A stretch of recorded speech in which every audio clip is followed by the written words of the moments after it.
Well, my fabulous daters and flirtatious adventurers in the queer world.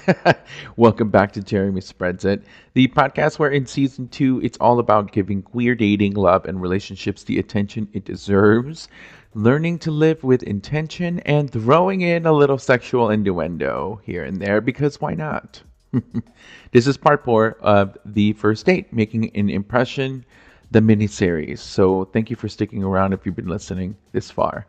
Today we're going to be wrapping it up with gifts and acts of kindness on a first date. Should you bring a gift? Should you not? Should you show up with a full bouquet and hope that they don't think that you're planning on a wedding by dessert? Or should we go all prince or princess on them and charm them like you wouldn't believe? So let's get into it, shall we? Okay, let's talk about gifting and acts of kindness on a historical level. Gift giving on first dates is not new. Gift giving has a long history that dates back to ancient civilizations. Gifts were used to show love and affection.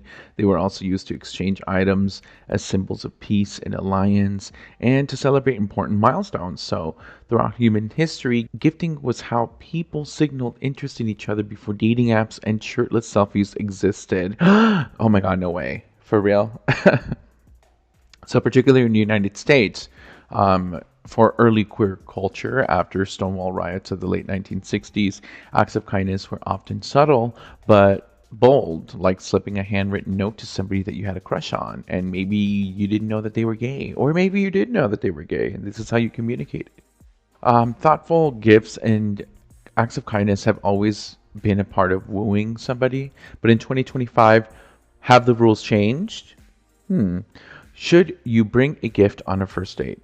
I have had some bad luck when it comes to bringing gifts on a first date, but it also was because I didn't communicate with my first date if they liked gifts or not, and if they did, what kind of gifts they liked. Because I brought a bouquet of flowers one time to a date, and the person that I was going on a date with, was appalled by the flowers because they had an allergy to flowers and they could not tolerate being near them.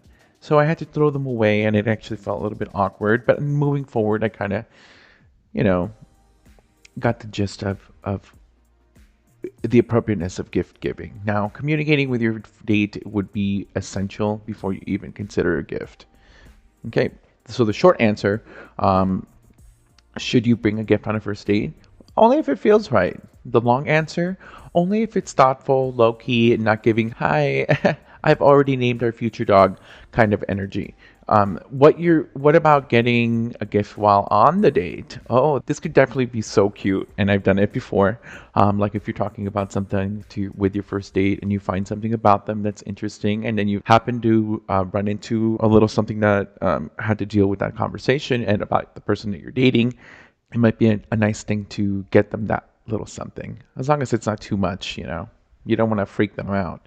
So what if some example of appropriate gifts on a first date, whether you bring them beforehand or whether you get them while you're on the date? A single flower might be cute, or their favorite candy bar or a snack, or a tiny trinket related to something that they've mentioned, like a pride pin or a sticker from their favorite show or a pin from their favorite show. Somebody gave me a Hey Arnold pin one time, and it was really cute because I had just mentioned it one time, and then when we were dating, they brought it over to me as a gift. That was cute. What you don't want to do is roll in with something that screams, I tried too hard, and possibly have a shrine dedicated to you already. Some examples include jewelry. That would kind of be awkward, unless if it was like a sugar person.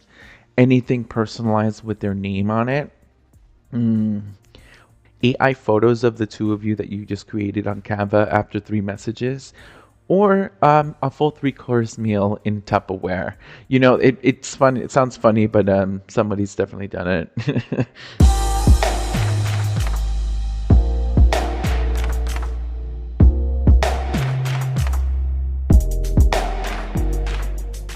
All right, moving on to acts of kindness on a first date. Now, if you're not into giving material gifts or getting them, and you don't want to feel like you're auditioning for the Bachelor or Bachelorette series, don't sweat it, because the real truth is small acts of kindness can go way further than bringing a gift on a first date. Like holding the door open for them, offering to pick up the check, or splitting it without making it weird. How do you do that? I usually ask, do you want to go Dutch? Dutch is kind of like the phrase you say when you want to split the tab, or saying, is it all right if we go halfsies? Another gesture or act of kindness is complimenting something specific about your date, like their laugh, their outfit, their energy, or something you find unique about them. Be considerate, be sincere, and be human on your first date. And always. Kindness is a gift, honey. In a nutshell, to bring gifts on a first date and to engaging acts of kindness on a first date. You know what? If it adds warmth without any pressure, yes. If it's coming from a sincere and natural place, go for it. If it feels performative, obligatory, or overly romanticized, you can skip that for date 2 or 3 if they stick around. And if it might be misinterpreted as I'm obsessed with you already, honey, hold off on that. Okay, please. Nobody kind of wants that energy on a first date. It's just not. It's not cute, and it'll just bring so much awkwardness.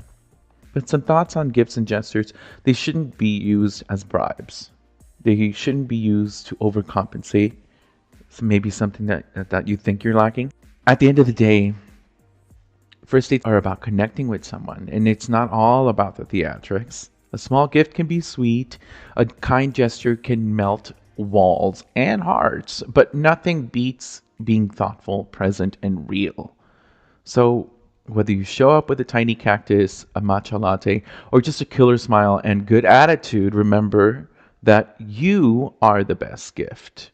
Unless you show up late, too loudly, and only talk about your ex, then maybe you're not the best gift. But otherwise, don't underestimate your magic, the spirit that you have inside you, and your uniqueness.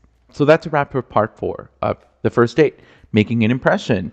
And we've now officially covered location, conversation, presentation, gifts, and acts of kindness, aka the full-on queer first date fantasy, honey. And if you need a recap, listen to parts 1, 2, and 3. Share it with the people that you love. Play it on your first dates. Maybe it'll help you too.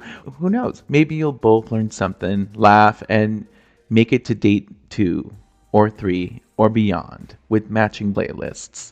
But until next time, my little flirt goblins in the queer community, be kind, be hot, and as always, spread queer information wisely and fiercely. Bye, Felicia.